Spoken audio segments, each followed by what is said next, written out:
Bueno, semiología fonatoria. Semiología fonatoria, es decir, acá vamos a hablar de el análisis, la evaluación del paciente que concurre por un disturbio fonatorio o una perturbación en su producción vocal. Esta semiología fonatoria se inicia entonces con la realización de una historia clínica adecuada y se va a continuar con otro tipo de estudios, que son estudios complementarios de diagnóstico, pero el inicio es siempre el interrogatorio. Dentro de esta evaluación o semiología fonatoria vamos a tener principalmente 5 puntos. El primer punto, que es la anamnesis, que sería el interrogatorio del paciente.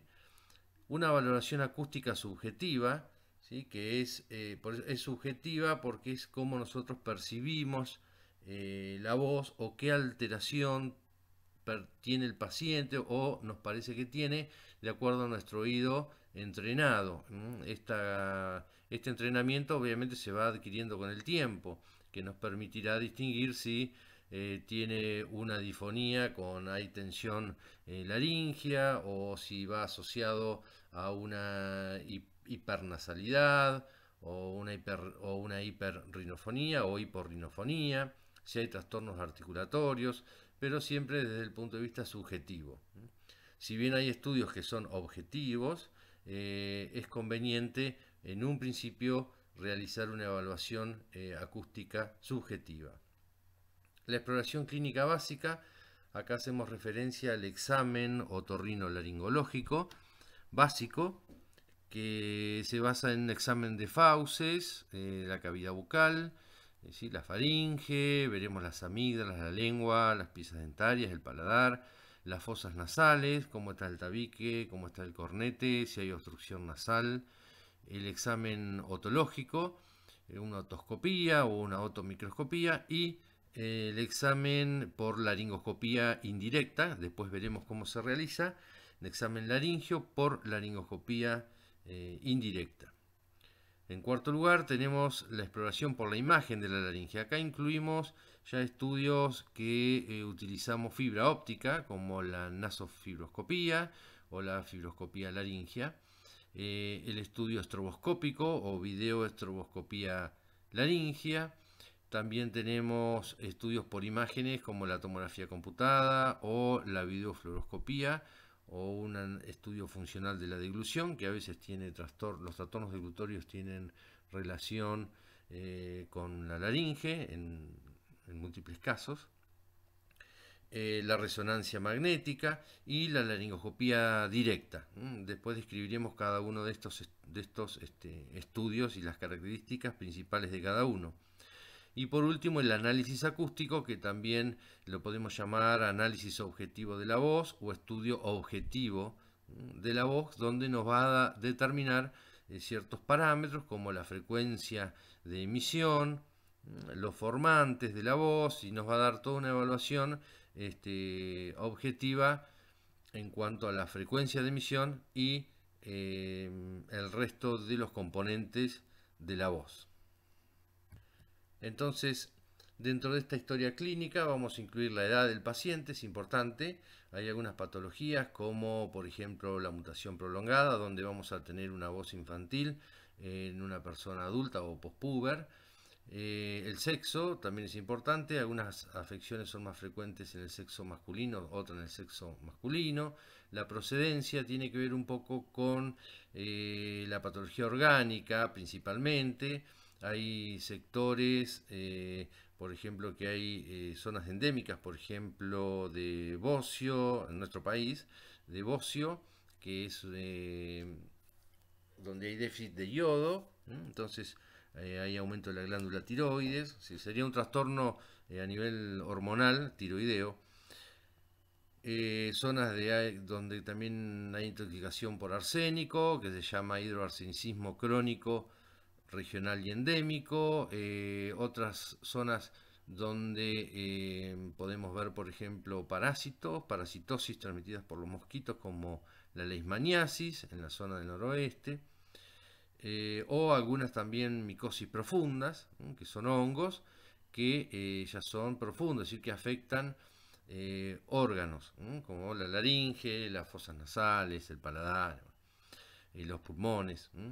El lugar de trabajo es importante acá porque tenemos que ver en qué ambiente está el paciente, en qué ambiente laboral, si hay ruido exterior o si es un docente, si trabaja en un aula muy amplia, si el aula da a la calle o hay un ruido importante exterior, si es profesor de educación física, por ejemplo, que trabaja al aire libre. Es decir, que las condiciones, el lugar de trabajo y las condiciones de trabajo donde hace uso de la voz.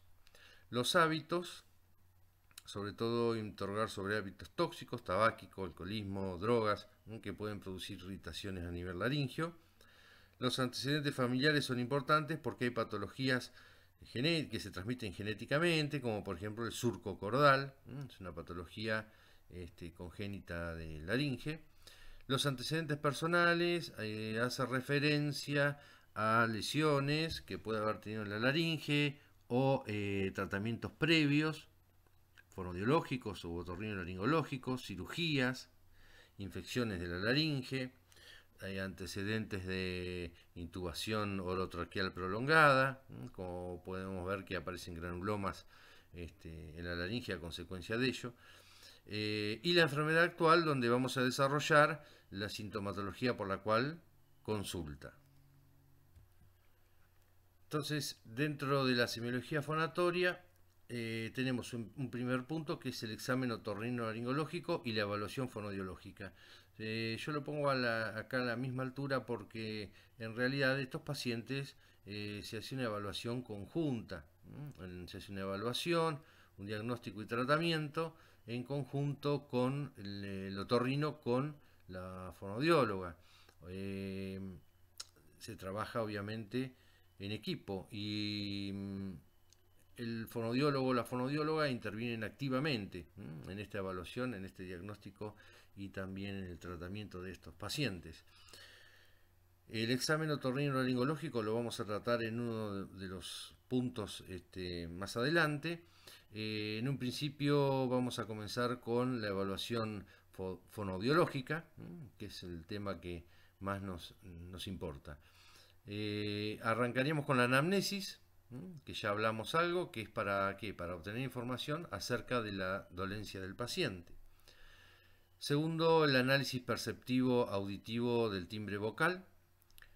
Vamos a evaluar la respiración, el tipo y modo respiratorio, la coordinación fonorrespiratoria, medidas fonatorias, como por ejemplo el tiempo máximo de fonación, parámetros de emisión, lo que es la resonancia, la articulación de la palabra, postura y comportamiento vocal global. Vamos a ir desarrollando cada uno, ¿sí?, de estos puntos. Bien, dentro de la anamnesis vamos a considerar la identificación personal, ¿sí? Debemos anotar la profesión, las actividades también en las que utiliza la voz y las demandas vocales. El motivo de consulta, en el motivo de consulta suele ser la propia sintomatología, es decir, la disfonía o fatiga vocal o las disminuciones que aparecen en el aparato fonador. También vamos a poner si es derivado por el otorrinolaringólogo o si el paciente consulta porque él notó una alteración en su producción vocal. Con respecto a los síntomas, en general se consideran los cambios en el timbre vocal, la fatiga, alteraciones en la frecuencia o en la intensidad, puede ser dolor, pérdida de la extensión vocal, todo lo que el paciente siente y percibe de su voz. En general es la disfonía. Después vamos a consignar la cronología de la disfonía, es decir, en qué momento del día aparece, si es una disfonía permanente, si se fue instalando en forma progresiva o si en algún momento mejora, es decir, por ejemplo, si es una disfonía que se instaló y no cambió, al contrario, es progresiva, nos hace sospechar en algo orgánico, pero si en algún momento del día es una disfonía que mejora, como puede ser una fonastenia, por ejemplo, o cansancio vocal, donde es muy frecuente en docentes y se agrava hacia el final de la semana, cuando hay un descanso vocal, como puede ser un fin de semana, mejora, ¿sí? Disminuye el síntoma y el lunes vuelve a hacerse más notoria. Entonces, bueno, eso da a pensar en un trastorno más bien de tipo funcional. Por eso que siempre es muy importante la cronología, en qué momento aparece, o si está relacionada también con situaciones de estrés. Es decir, que tenemos que interrogar bien y sacar provecho lo máximo que se pueda del síntoma disfonía, del interrogatorio del paciente. Hábitos, como ya dijimos, hábitos inadecuados, pueden ser hábitos tóxicos y antecedentes de abuso vocal o de excesos vocales. Los antecedentes familiares, que dijimos como algunas patologías que se transmiten genéticamente, como el surco cordal, y cualquier otra alteración que puede influir sobre el aparato fonador y si realizó tratamientos anteriores, médicos, o tratamientos quirúrgicos, o tratamientos fonodiológicos y qué resultados tuvo. Acá hay una ficha, ¿sí?, que podemos utilizar, una ficha de evaluación de riesgo vocal, los datos personales del paciente, y después para cada ítem le vamos a otorgar un valor de 0, 1, 2 o 3. 0 es nada, 1 poco, 2 bastante, 3 mucho. Entonces primero interrogamos sobre los hábitos vocales. Si habla fuerte, puede ser nada, poco, bastante o mucho, es decir, vamos a poner un número, puede ser poco 1 o 2, ¿sí? Así para cada ítem. Si, por ejemplo, si habla rápido o con pocas pausas, si tiene carraspeo, si grita con frecuencia, si imita voces, si canta cover. ¿Qué otro tenemos? Si hace uso intenso de la voz matinal, si practicas deportes en cual utiliza la voz, ¿sí? Sumamos y acá ponemos un puntaje.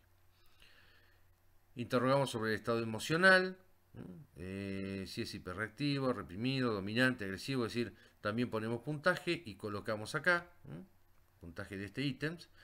Condiciones biológicas desfavorables, si es respirador bucal, si tiene tos, problemas auditivos, reflujo, ¿sí? Todos los antecedentes que pueda tener, si hay rigidez corporal, falta de flexibilidad o antecedentes de ronquera en familiares. Entonces, bueno, acá también vamos colocando el puntaje de cada evaluación. Interrogamos sobre las condiciones ambientales, ¿sí?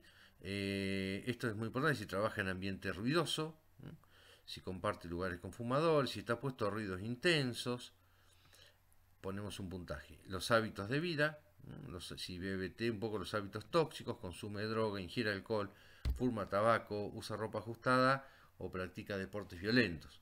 Entonces vamos poniendo acá el puntaje de cada ítem, sumamos y nos va a dar entonces esto un puntaje total.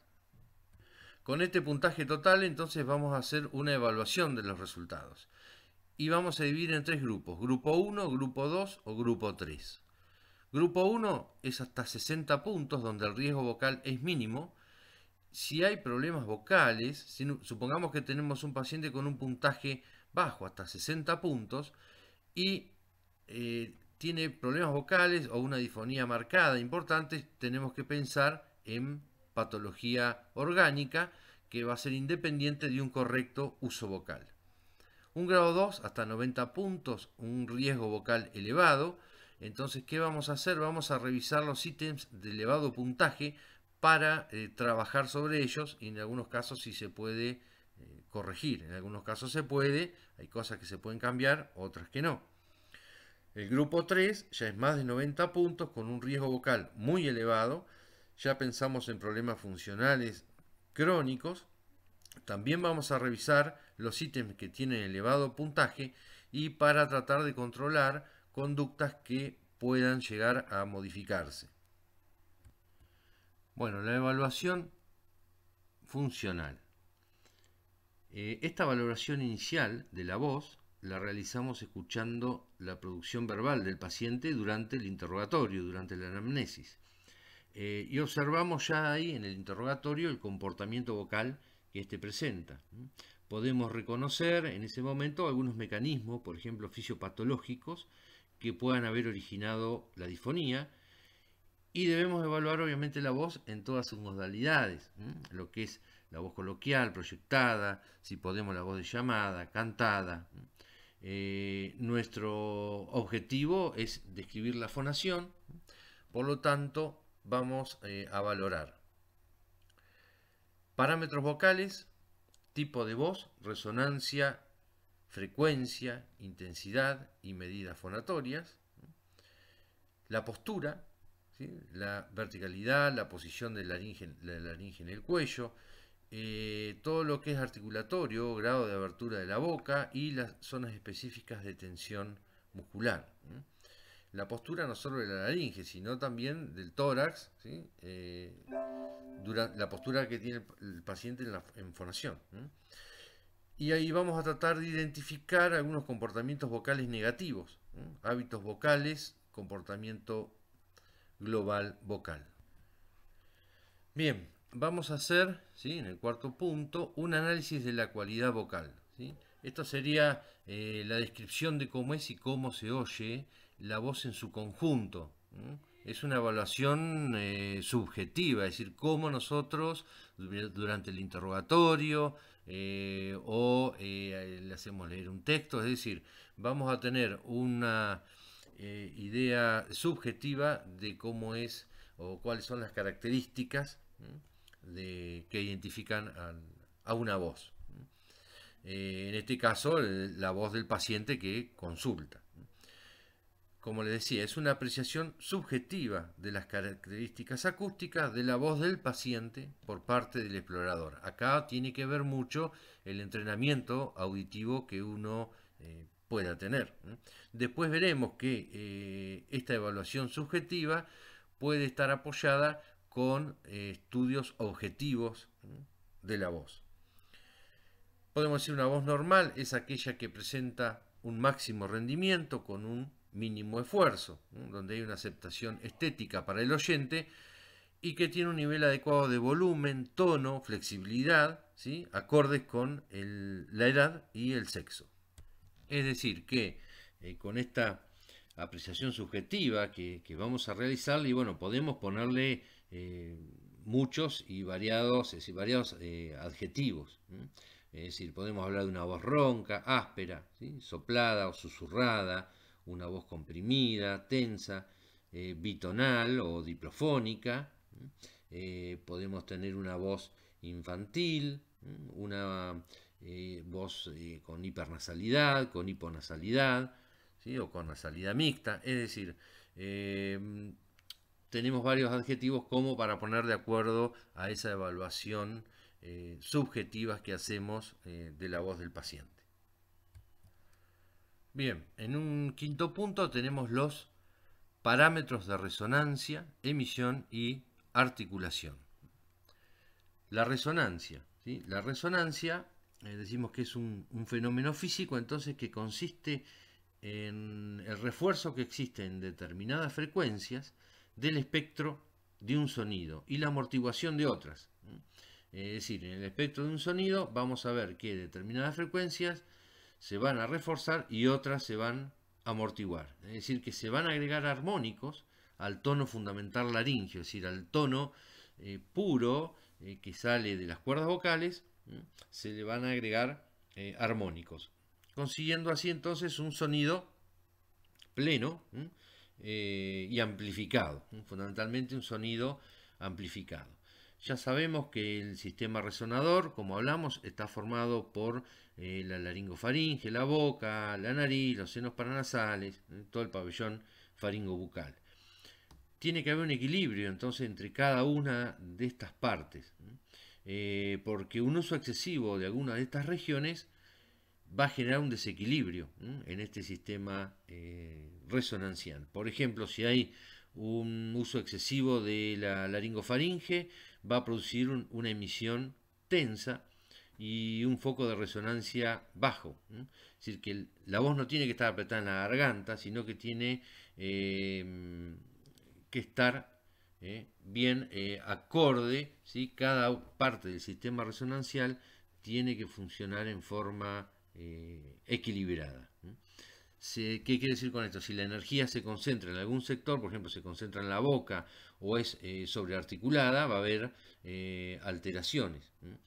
Tiene que haber un grado adecuado de resonancia oral, que en los pacientes disfónicos muchas veces se ve limitada por la escasa apertura de la boca.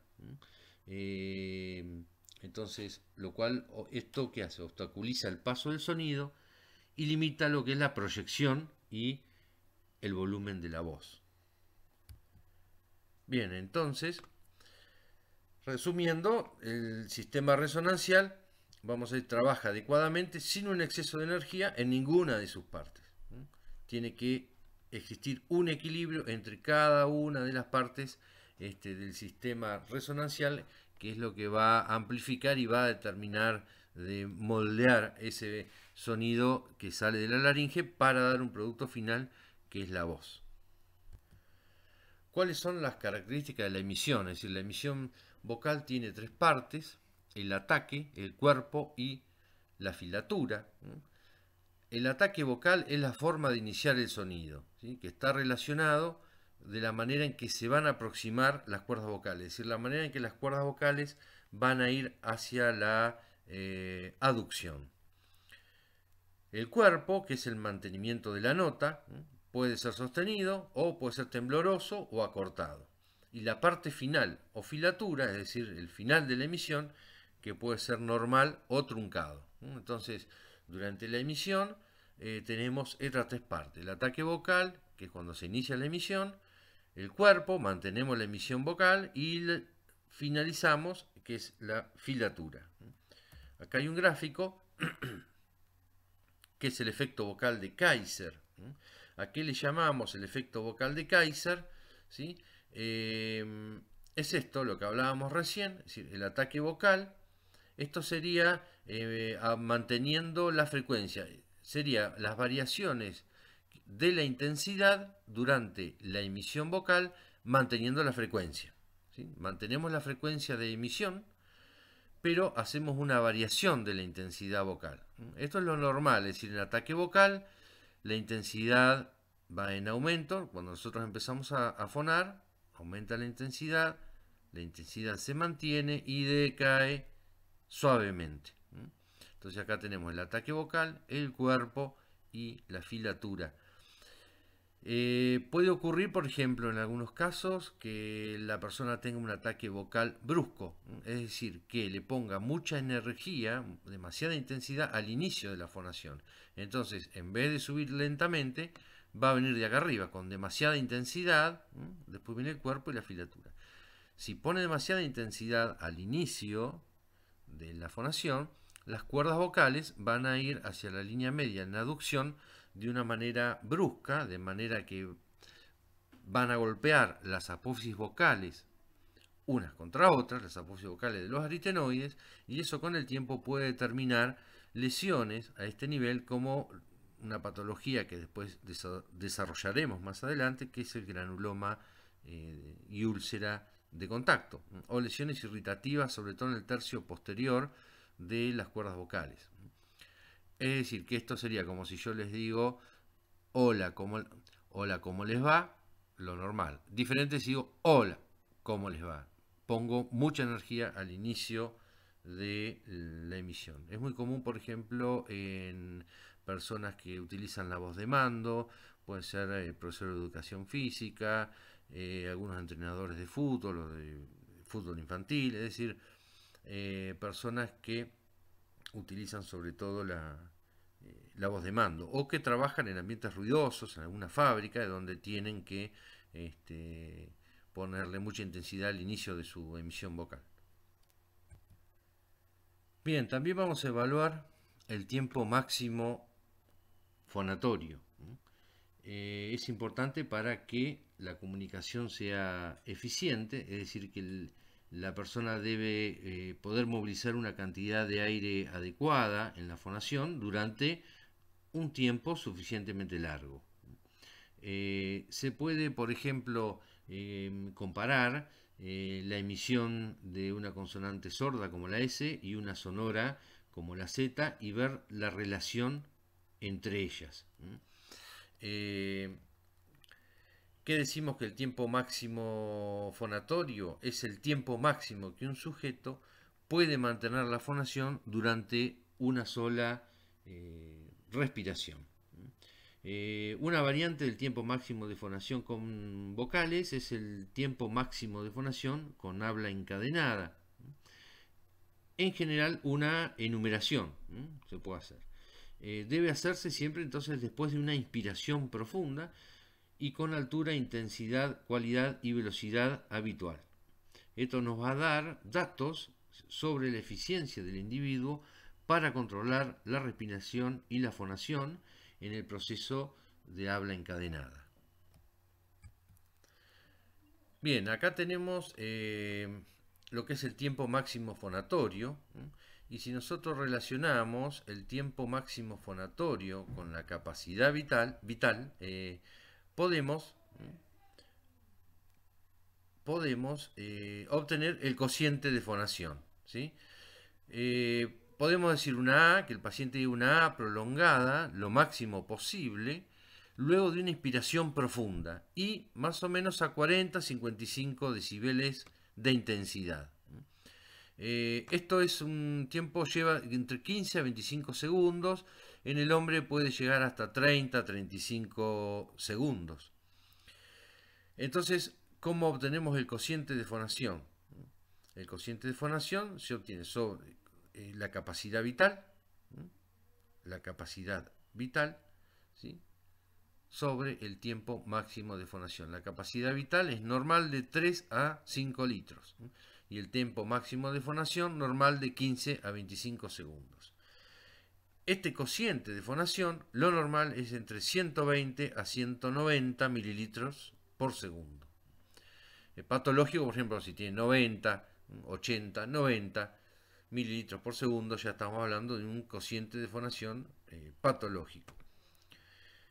¿Cómo podemos obtener esto? La capacidad vital y una serie de datos como los que figuran acá y que están en este gráfico con un espirómetro, ¿sí? Que la fonoaudióloga puede usar correctamente, es decir, no hay inconveniente, de hecho es muy común que lo usen. Entonces, acá vamos a tener en este gráfico, miren, vamos a tener algunos datos como el volumen corriente, que es el volumen de aire inspirado y expirado en una situación tranquila. Si estamos sentados, inspirando, expirando, vamos a manejar volúmenes de 500 mililitros.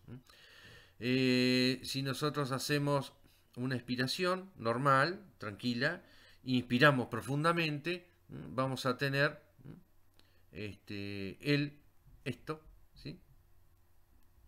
Que sería la capacidad inspiratoria.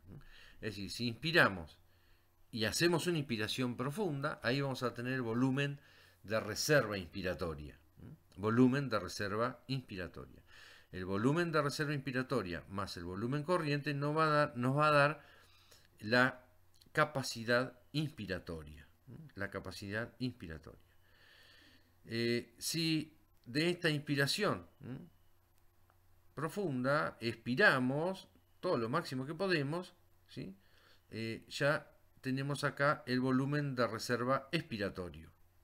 ¿Sí? Volumen de reserva expiratorio. Entonces acá tenemos el volumen de reserva expiratorio y el volumen residual, es decir, siempre queda en el pulmón, más o menos 1200 mililitros. Esto sería la capacidad expiratoria. Entonces la capacidad inspiratoria, la capacidad expiratoria y nos va a dar la capacidad pulmonar total. Bien, después vamos a evaluar la estabilidad de la emisión vocal.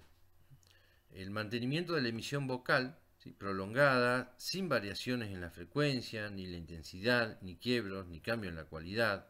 Esto es importante, porque si hay una alteración a este nivel, ya podemos pensar en algún problema neurológico, alteraciones emocionales o falta de entrenamiento vocal, cuando esta persona no puede o el paciente no puede tener cierta estabilidad durante la emisión vocal. Vamos a determinar la frecuencia fundamental. La frecuencia fundamental, es decir, el tono en que habla el paciente. El tono más utilizado sería en una conversación espontánea. Esto lo podemos obtener también por el laboratorio de la voz, por un software, es decir, con una computadora, y hacemos una evaluación, como después vamos a ver, que se llama laboratorio de la voz o análisis objetivo de la voz. Nos va a dar una frecuencia de emisión que se llama F0 y que es el tono, la frecuencia que está utilizando el paciente. En este caso conviene primero hacerlo en forma subjetiva o con un teclado. Le podemos pedir al paciente que numere y ubique el tono en que ha emitido. Esto es importante porque tenemos que saber si es el tono que está utilizando es el adecuado para la edad y el sexo, si está grabado o agudizado. Si no, también es importante porque a partir de eso vamos a realizar el trabajo vocal. Vamos a utilizar la voz cantada para reeducar la voz hablada y deberemos comenzar con el tono que trae el paciente. La gama tonal del habla es el número de notas, generalmente es alrededor de 5 semitonos, usadas en el habla encadenada. La tesitura, ¿qué es la tesitura? Son los tonos que se utilizan en la conversación sin generar fatiga vocal. ¿Sí? Son los tonos que se utilizan en la conversación. Y la gama tonal, dijimos, es el número de notas usadas en el habla encadenada. Vamos a evaluar la articulación. La articulación es muy importante, es decir, acá vamos a evaluar los órganos fonoarticulatorios. Dijimos, cualquier alteración a nivel de los órganos fonoarticulatorios puede generar un desequilibrio, y eso llevar a alteraciones a nivel de la laringe, de las cuerdas vocales. Una articulación adecuada, entonces, nos va a indicar un control de los órganos fonoarticulatorios, sobre todo lengua, labio, velo del paladar, mandíbula, dientes, lo que va a proporcionar entonces un correcto mensaje. Ya sabemos esto, que la articulación está vinculada con la resonancia. Si se articula de manera correcta, se crea un adecuado espacio en el tracto vocal que favorece la proyección de la voz. Es decir, es importante la articulación para tener una buena proyección de la voz. Esto es importante, ¿sí? Vamos a evaluar cómo está el paladar, cómo está la lengua, los labios, ¿sí? La mordida, la lengua, la proyección que tiene la lengua, si la lengua protruye hacia adelante o si hay una base de lengua grande, cómo están las amígdalas, cómo está el paladar blando. Si hay contracturas a nivel muscular, ¿sí? Como la mandíbula o también a nivel de los músculos temporales, por eso puede estar relacionado también con bruxismo. Entonces puede tener alguna alteración a nivel de los órganos fonoarticulatorios. Bien, la prosodia, que es la melodía del habla, las variaciones que va a realizar la persona en la conversación espontánea. Esto que nos da expresividad, intencionalidad al discurso. Los principales aspectos prosódicos es el ritmo, la velocidad del habla, las pausas que hacemos, las inflexiones, la entonación. Y la resistencia vocal es la capacidad de utilizar, ¿sí?, el habla durante un determinado periodo de tiempo sin mostrar signos de fatiga y sin variar el timbre vocal. Normalmente la voz hablada, 1 hora y media, 2 horas, no hay problema en la resistencia vocal. Ya más tiempo puede haber algún signo de fatiga o de variaciones ya a nivel del timbre vocal. Vamos a realizar la evaluación de la respiración y de la coordinación fonorrespiratoria. El tipo y el modo respiratorio. Si es tipo costal, costo abdominal, si es clavicular o torácico superior o abdominal. La respiración en reposo, es decir, entre la inspiración y la expiración, el tiempo es prácticamente igual, estando en reposo, pero durante la fonación vamos a necesitar una expiración más larga, ¿no?, para poder construir frases. Entonces va a haber una relación entre el tiempo de inspiración y el tiempo de fonación. A esa relación le vamos a llamar coordinación fonorrespiratoria. Es decir, que esto resulta del equilibrio entre la fuerza expiratoria, fonatoria y articulatoria. Se va a vincular con la administración y el control del aire al hablar. Es decir, que vamos a tener que necesitamos un control adecuado del volumen de aire expirado al hablar.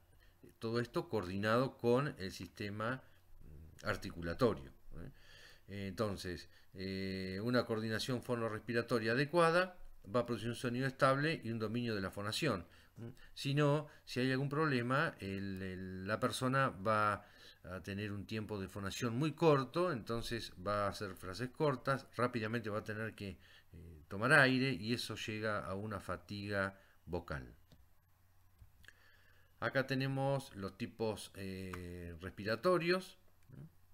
Algo habíamos hablado de esto, los tipos respiratorios, el nivel torácico superior o clavicular, este es un tipo patológico, no es normal, no es el adecuado, trabajan los pectorales, los dos primeros pares de costillas, el diafragma va a estar alto, la persona va a elevar los hombros, va a haber contracturas a nivel cervical y del cuello. El tipo respiratorio abdominal, es decir, este tipo respiratorio no es el adecuado para la fonación. El tipo respiratorio abdominal, donde hay un descenso principalmente del diafragma, el costo diafragmático, ¿sí?, o este sería también costo abdominal. Después está el costal o torácico, no torácico superior, sino torácico, donde se expande el tórax, que también es normal. Y el costo diafragmático, que es el más habitual, por ahí el más adecuado para la fonación. Trabajan los intercostales externos y hay un descenso. Vamos a evaluar la intensidad. ¿Sí? La intensidad es el volumen con que se emite una voz. Se mide en decibeles. Acá hay un ejemplo para las distintas voces. Por ejemplo, la voz cuchicheada o voz susurrada, 20 a 30 decibeles, la voz confidencial 40 a 50 decibeles, normalmente no sé, en una casa se habla entre 30 a 40 decibeles, la voz coloquial 50 a 60 a 1 metro, voz proyectada 60 a 70 decibeles, una exclamación ya estamos en 70 a 90, y gran ópera por ejemplo o un grito en 100, un gran ópera en 120 decibeles. Nosotros podemos medir la intensidad con un aparato que se llama un decibelímetro o sonómetro, donde podemos medir la intensidad vocal. También vamos a evaluar las estructuras fonoarticulatorias, que ya hablamos algo de esto, los órganos que intervienen en la articulación de la palabra, labios, mandíbula, lengua, paladar, paladar duro, la articulación temporomandibular, es muy importante. Sobre todo cuando hay demasiada tensión a nivel de los músculos de la masticación, ¿sí?, el cuello, hay inflamaciones de la articulación temporomandibular o del músculo temporal. Eso a veces es la expresión de cuadros de tensión o de bruxismo. Vamos a efectuar también una evaluación corporal, que esto ya lo vemos cuando la persona entra a la consulta. Ya nosotros ahí vamos observamos también la facie, la cara, ya nos podemos dar cuenta, por ejemplo, si es un respirador bucal. Bien, entonces para que la comunicación sea efectiva, sea la adecuada, tiene que haber una integración entre cuerpo y voz. Es decir, que esto sería una unidad funcional. Entonces vamos a observar la postura estática o dinámica. Por eso les decía, cuando la persona ya entra, ¿sí?, la postura dinámica, ahí ya podemos ir obteniendo algunos datos con la simple observación. Las principales alteraciones, ¿cuáles son? La elevación de los hombros. En fonación, esto indica un tipo respiratorio, por ejemplo, clavicular. Contracción de los esternocleidomastoideos, tensión de la cintura escapular, ¿sí? Del hombro. La cintura escapular es el hombro. Ingurgitación venosa en la fonación. Cuando en fonación vemos que se marca en el cuello una vena, la vena que es la vena yugular externa. Es bastante común de ver cuando hay una tensión importante vocal o esfuerzos vocales importantes. La laringe, ¿en qué posición está? En una posición alta en el cuello, si hay hiperextensión de la cabeza, contracción de la mandíbula, dientes apretados, puede haber también trastornos articulatorios, una boca cerrada, una persona que o habla rápido y no articula. Hipertonía de la musculatura suprayoidea, es decir, podemos también realizar una palpación del cuello, en muchos casos tienen dolor. Esto, la identificación de la hipertensión vocal, es decir, podemos palpar, como les decía recién, el cuello, movilizar la laringe y eso puede generar dolor. Indica que hay un esfuerzo o que hay una hipertonía a nivel de los músculos laringios. Y tenemos también el análisis acústico. El análisis acústico, como hoy les dije, va a comparar o nos permite comparar, esto sería lo ideal, lo que analizamos subjetivamente con los resultados obtenidos por este análisis acústico. Es un estudio objetivo, laboratorio de la voz, que nos sirve para monitorizar, ¿sí?, el tratamiento, comparar los resultados, incluso para pronóstico. El paciente también puede ver, podemos mostrar cómo para ver los progresos que va teniendo durante la terapéutica. Bien, acá tenemos entonces el examen otorrinolaringológico, que hoy había dicho que lo íbamos a dejar para lo último. Que vimos anteriormente sería la evaluación fonoaudiológica, todos los parámetros que tienen que evaluar en forma subjetiva. Acá tenemos el examen otorrinolaringológico, que consta de varias etapas. Siempre vamos de lo menos agresivo a lo más agresivo, o lo más, no es agresivo, sino que requiere en algunos casos anestesia general, como es la laringoscopía directa. Pero tenemos la laringoscopía indirecta, ¿sí?, que la incluimos dentro del examen habitual, otorrinolaringológico. Estudios de imágenes para ver la laringe usando fibra óptica, como la videofibroscopía laringea. Estudios funcionales con más detalle, como la videoestroboscopía laringea. La laringoscopía directa, que es con anestesia general. Otros estudios, la videofluoroscopía o radioscopía, o un análisis funcional de la deglución y velo palatino. Esto es muy importante en los trastornos de la deglución o en algunos casos de reflujo gastroesofágico que producen irritaciones crónicas a nivel de la laringe, como manifestación también va a dar manifestaciones de disfonías crónicas. Electromiograma laringio y estudios ya por imágenes, tomografía computada y la resonancia magnética. Esto es la laringoscopía indirecta, se hace con el paciente sentado frente a nosotros. Esta es la maniobra correcta. Tiene que abrir la boca, sacar la lengua. Tomamos la lengua con el dedo medio y el pulgar y el índice bar labio superior. Sostenemos la lengua. No hay que traccionar mucho porque si no genera reflejo nauseoso, reflejo deglutorio. Y llevamos el espejo laringio. Este es el espejo de García, así, y miramos hacia abajo, ¿sí? Iluminamos, hay que iluminar el espejo con una luz frontal y vamos a tener una imagen de este tipo, es decir, una imagen invertida, porque estamos mirando con un espejo, donde vamos a ver, esta es la comisura anterior, esta es una imagen en fonación y esta es en respiración. Acá tenemos, ¿sí?, una cuerda vocal, la otra cuerda vocal, acá está una, acá está la otra, esta es la falsa cuerda vocal, ahí, acá están los aritenoides, cuerda vocal derecha, izquierda, comisura anterior, esta es la comisura posterior, aritenoides, este es el repliegue aritenoepiglótico, el espacio interaritenoideo, el repliegue aritenoepiglótico del otro lado, y entre la falsa cuerda vocal, que es y la verdadera, la cuerda vocal verdadera, está el ventrículo de Morgagni. Entonces acá vemos el espejo, cómo se ve la imagen, la epiglotis, ahí, allá está, esta está en fonación, la cuerda vocal acá y la otra acá. Esta es la comisura anterior y esto es posterior. Después tenemos la videofibroscopía laringea, que ya utilizamos fibra óptica flexible. Se puede mirar directamente desde acá o se puede colocar una cámara acá y vemos, ¿sí? La videofibroscopía es con una cámara, una endocámara, y se ve en un monitor. Se hace por fosa nasal. Se colocan unos algodones con anestesia local, con vasoconstrictor para achicar el cornete, de manera que la fibra óptica pase sin, digamos, que la molestia sea lo menos posible. Se va así por el piso de la fosa nasal. Acá tiene un control que podemos ver la punta, gira 120 grados hacia un lado hacia el otro, baja, y acá tenemos, llegamos casi hasta la laringe y vamos a tener esta imagen. ¿Ven cómo está acá? Fibroscopio, entra por la fosa nasal.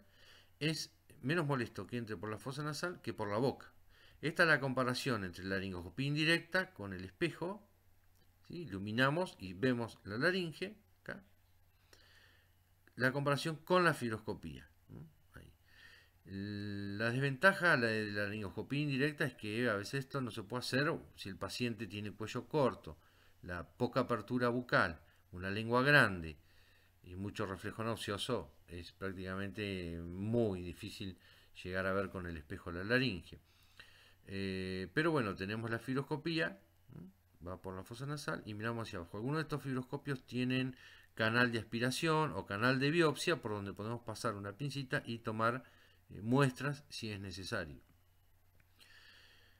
Esto es en fonación, este es el seno piriforme, esto es la faringe, estos son los repliegues aritenoepiglóticos, acá está la epiglotis, la banda ventricular o falsa cuerda vocal, de una hasta la otra, la cuerda vocal derecha, la cuerda vocal izquierda, el paciente acá está frente, mirándonos de frente, como la laringoscopía indirecta, nada más que en la laringoscopía indirecta veíamos la epiglotis acá arriba, porque estamos viendo un espejo, por eso la imagen es invertida. Esta es la comisura anterior, la comisura posterior, y ahí queda un pequeño espacio, un hiatus, ¿sí? Un espacio, hiatus es espacio, pequeño ahí entre ambas cuerdas vocales.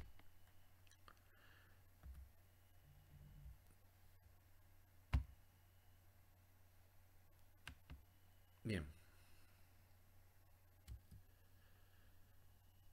Bien, después tenemos la laringoestroboscopía. Después voy a agregar a esta presentación unos videos de fibroscopía y de estroboscopía. Esto es una luz estroboscópica, es decir, ¿qué se hace? Se ilumina la laringe con una luz estroboscópica. La luz estroboscópica es una iluminación discontinua, es decir, con destellos, más o menos de 40 millonésimas de segundo.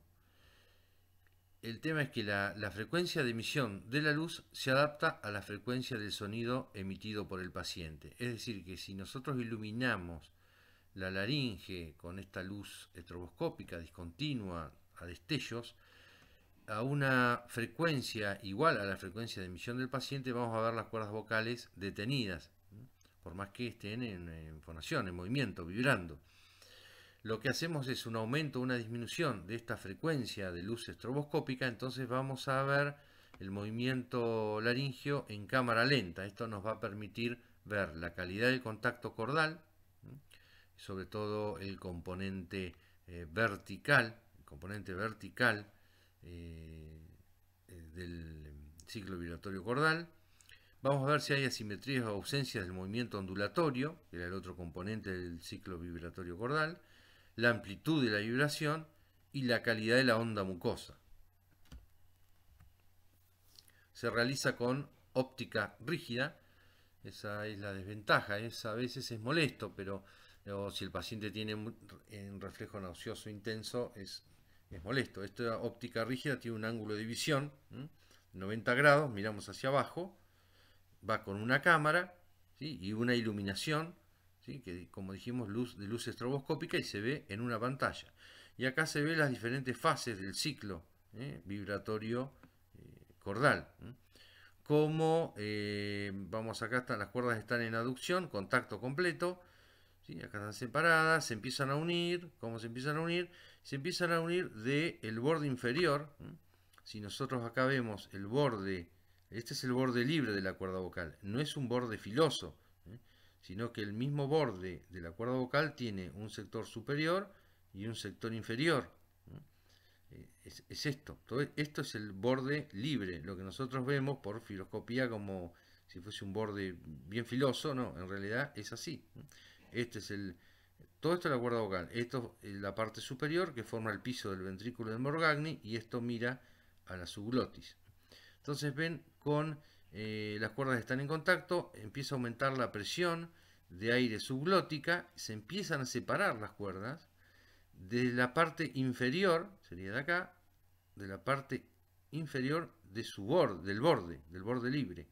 Se separan por la parte inferior, se separan por completo, el aire subglótico supera el aire supraglótico, la presión, pasa el aire, las cuerdas por su propia elasticidad y por efecto Bernoulli se vuelven a unir, y se vuelven a unir, pero también desde la parte inferior del borde libre, ahí, como se ve acá, se están uniendo desde abajo, después se une la parte superior y se cierra por completo la luz glótica.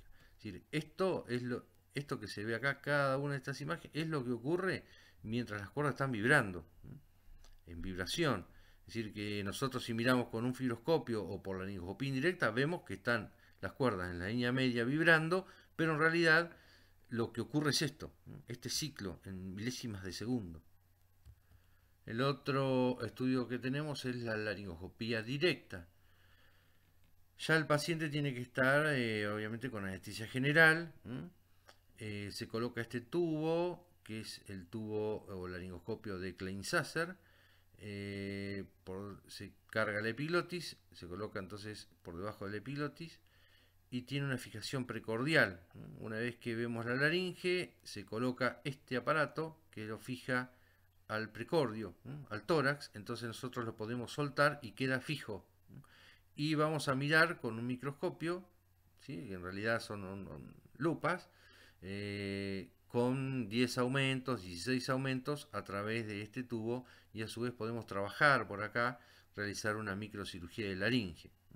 Esto es una laringoscopía directa con laringoscopio de Klein-Sasser, como esto que está acá. Ven, va hasta la laringe y tiene esta fijación precordial. Acá se puede regular para que suba la punta si queremos ver la comisura anterior. El paciente tiene que estar en el mismo plano. Lo ideal es que esté en el mismo plano, ¿sí? No con la cabeza colgando, sino que tiene que estar en el mismo plano, y hace una flexión dorsal. Las limitaciones acá es si nosotros tenemos una artrosis cervical importante o problemas en el cuello. Bueno, no se va a ser más dificultoso de realizar. Y esto es una laringoscopía directa con una colocación de un tubo, con un laringoscopio de Macintosh, que es el que se usa habitualmente, usan los anestesiólogos para ver la laringe y colocar, por ejemplo, un tubo orotraqueal. Como ven, estos tubos, que es por donde se ventila el paciente. Acá se conecta al respirador. Entonces tiene el tubo, por acá se infla este balón, que cierra, al inflar el balón, se cierra la tráquea, entonces cierra por completo la luz traqueal. Este tubo no va en la laringe, sino que tiene que pasar las cuerdas vocales y quedar en la tráquea. Este balón se infla y evita que secreciones o líquidos vayan hacia la vía aérea inferior, o que si está por acá va anestesia, que existe una fuga de gases hacia arriba.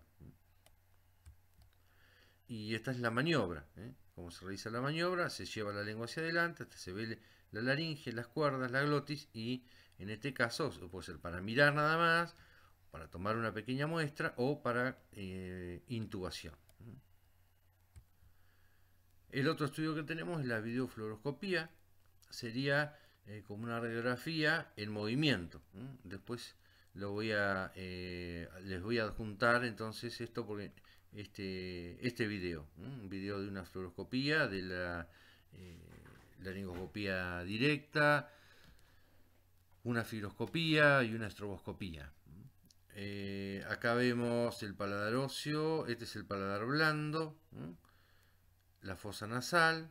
Entonces le podemos dar un contraste al paciente, esto va y vemos qué hace con la lengua, qué hace con el paladar, si el contraste se va a la vía aérea o sigue su camino correcto hacia hipofaringe y esófago. Acá estaría la columna vertebral. Lo hacemos tragar, podemos hacerlo incluso fonar y vemos el movimiento. Sería como una radiografía en movimiento. Se llama videofluoroscopía o radioscopía. Dentro de los estudios por imágenes tenemos la tomografía computada con o sin contraste. Acá vemos, estos son cortes basales, ¿sí? O axiales se llaman, siguiendo las axiales porque siguen la base del cráneo. Vemos el cartílago tiroides, acá, las cuerdas vocales, la glotis, acá está el cartílago tiroides, acá ya estamos a nivel de tráquea, ¿sí? Ahí. Acá también el cartílago tiroides, esta es la vértebra cervical, acá estarían los senos piriformes, esta es la epiglotis, ahí, esta es la epiglotis, la base de lengua, este es el repliegue gloso-epiglótico medio, estos negritos ahí son las valéculas. Acá, bueno, está marcado, entonces acá tenemos la cuerda vocal, esta, la comisura anterior, este es el espacio paraglótico, la vena yugular interna, la arteria carótida y acá los aritenoides. Generalmente esto se utiliza cuando hay alteraciones o existen alteraciones orgánicas o un tumor y queremos ver la extensión del mismo, si hay infiltración o destrucción del cartílago tiroides. También tenemos esto que es la endoscopía virtual, se llama endoscopía virtual. Se hace tomografía computada, varios cortes, se hace una reconstrucción, y vemos, por ejemplo, la tráquea, los anillos traqueales, la parte membranosa, ¿sí? Allá vemos la bifurcación traqueal, es decir, y es más, podemos ir navegando con un cursor, apretamos y es como si vamos bajando, como si nos vamos metiendo en la laringe y la tráquea, como si fuese una fibroscopía virtual. Bien, y por último tenemos el análisis objetivo de la voz. Es un análisis acústico, ¿sí?, de la voz. Esto nos va a dar, este análisis acústico nos va a dar una información objetiva. Es un estudio no invasivo, se utiliza con fines diagnósticos, terapéuticos, investigativos y también sirve para pronóstico y para ver la evolución del tratamiento que está efectuando el paciente. Se graba su voz, una vocal prolongada, se puede grabar también la voz hablada o cantada y nos va a dar una serie de datos, por ejemplo el F0, ¿sí?, que es la frecuencia fundamental, la frecuencia de emisión en Hertz. Después nos va a dar los formantes, es decir, de acá vamos a obtener datos de la frecuencia que está fonando el paciente, cómo se encuentra todo el sistema resonancial y fonoarticulatorio, y vamos a tener datos también como por ejemplo las variaciones en la frecuencia y en la intensidad, es decir, cuando nosotros hablamos hacemos variaciones frecuenciales, eso se llama el jitter, variaciones en la frecuencia, y el shimmer, que son variaciones en la intensidad. Si no variamos la frecuencia, sería una voz completamente monótona. Entonces, ¿para qué nos sirve el análisis objetivo de la voz? En algún momento vamos, más adelante, voy a hablar exclusivamente de esto o tener un conocimiento un poco más avanzado sobre cómo es el análisis objetivo de la voz. Vamos a explorarlo con más detalle. Por ahora vamos a decir que sirve para identificar los componentes vocales causantes de difonía, para aumentar la precisión del diagnóstico. Vamos a comparar esto con el análisis subjetivo que nosotros hicimos. Para cuantificar los componentes vocales causantes de la difonía, con lo que puede establecerse una estadificación de la difonía. Para ver la evolución con los tratamientos, como qué respuesta estamos teniendo con los tratamientos. Para determinar y cuantificar efectividad de técnicas de rehabilitación aplicadas. Para ver la evolución de patologías que pueden estar asociadas. Y también para comparar parámetros preoperatorios y posoperatorios. En general, con un examen otorrinolaringológico completo, con una evaluación fonoaudiológica como la que hablamos anteriormente, subjetiva, con una videofibroscopía laringea, una videoestroboscopía y un laboratorio de la voz. Tenemos un análisis o una semiología fonatoria completa y nos va a permitir arribar a un diagnóstico adecuado. Bueno, después entonces a esta presentación le voy a adjuntar 3 o 4 videos. Gracias. Bien, esta es la videofibroscopía laringea que hablábamos hoy. Entonces, cómo entra el fibroscopio, la imagen que teníamos de la laringe. Y este es el video donde vemos las cuerdas vocales, la derecha, la izquierda, las falsas cuerdas vocales, los aritenoides, el espacio interaritenoideo, las bandas ventriculares y los nódulos ahí, unos nódulos. Si seguimos el borde de la cuerda vocal, vemos los nódulos y un espacio que queda por delante y por detrás en fonación. Cuando fona queda un espacio acá y acá, ¿sí? Es un hiatus fonatorio. Estos son los senos piriformes y esta es la hipofaringe. De estroboscopía, que ya hablamos, cuáles son las indicaciones y qué es lo que vamos a ver, sobre todo el movimiento vertical, el movimiento ondulatorio, el ciclo vibratorio cordal. Dijimos el componente horizontal, que es las cuerdas vocales que van a la línea media a contactar una con otra. El componente vertical, que es lo que sería lo que está ocurriendo en el borde de las cuerdas vocales mientras vibran. Este componente vertical. Y ondulatorio es el deslizamiento que hace la mucosa sobre la capa profunda. Esto se desliza sobre la capa profunda. Esta es una estroboscopía. Realmente se ve un aleteo que hacen las cuerdas. Esa unión y separación a partir de la parte inferior de su borde. No pare. Esta es la epiglotis. Acá está la cuerda vocal derecha, izquierda, la falsa cuerda vocal, aritenoides. Ven como aparentemente esta va en desigualdad de fase, la cuerda izquierda con la derecha, tiene menos cuerpo, esta tiene más cuerpo, esta es más delgada. Hay una diferencia. Tienen que estar en la misma fase, incluso a la misma altura. A veces cuando hay una parálisis, tenemos una parálisis de cuerda vocal, una de las cuerdas baja, hay un desnivel, está a diferente altura, no contactan perfectamente, entonces se puede ver alteraciones, en la estroboscopía se va a ver, y una de las manifestaciones es la voz bitonal. Lo otro es la laringoscopía directa, que ya la explicamos. Y este es un video de una laringoscopía directa, pero una microcirugía de laringe, donde tenemos un paciente acá, una parálisis de cuerda vocal. Se ve el tercio posterior de las cuerdas vocales, que es donde nosotros vamos a trabajar. Allá estaría la comisura anterior. Esta es la cuerda vocal izquierda. Esta es la derecha, porque el paciente está acostado, está en decúbito dorsal. Allá estaría la comisura anterior. Esto es posterior. Los aritenoides. ¿Qué pasó acá? Las cuerdas vocales se paralizaron y se fueron a la línea media. Esto es secuela de una cirugía de glándula tiroides, de una tiroidectomía total con lesión de ambos recurrentes. Entonces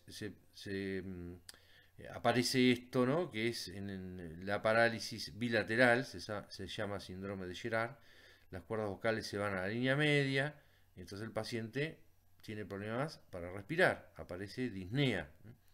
En este caso tenía disnea, no de reposo, pero una disnea a esfuerzos mínimos, es decir, caminando ya le empezaba a faltar el aire. Entonces, ¿qué tenemos que hacer? Separar una cuerda vocal de la otra. Es una de las variantes, esta que es mínimamente invasiva.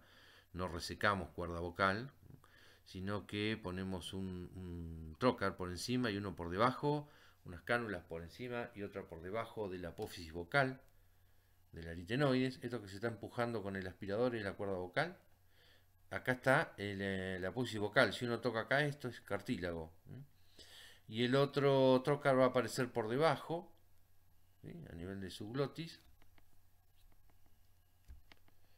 Esta es la apófisis vocal, ¿sí? Esto que está acá. Esta es la apófisis vocal. Pasamos un hilo, pasamos ambos trócares, atravesamos el cartílago tiroides desde afuera y enhebramos un nylon, un hilo, que es eso azul que se va a ver acá, ahí, eso. Tomamos el extremo de la luz laringea, enhebramos el otro trócar, sacamos los trócares, tiramos del hilo y la cuerda vocal se separa, se lateraliza, ampliando la luz glótica. Como ven, esto es el borde del laringoscopio, ¿no?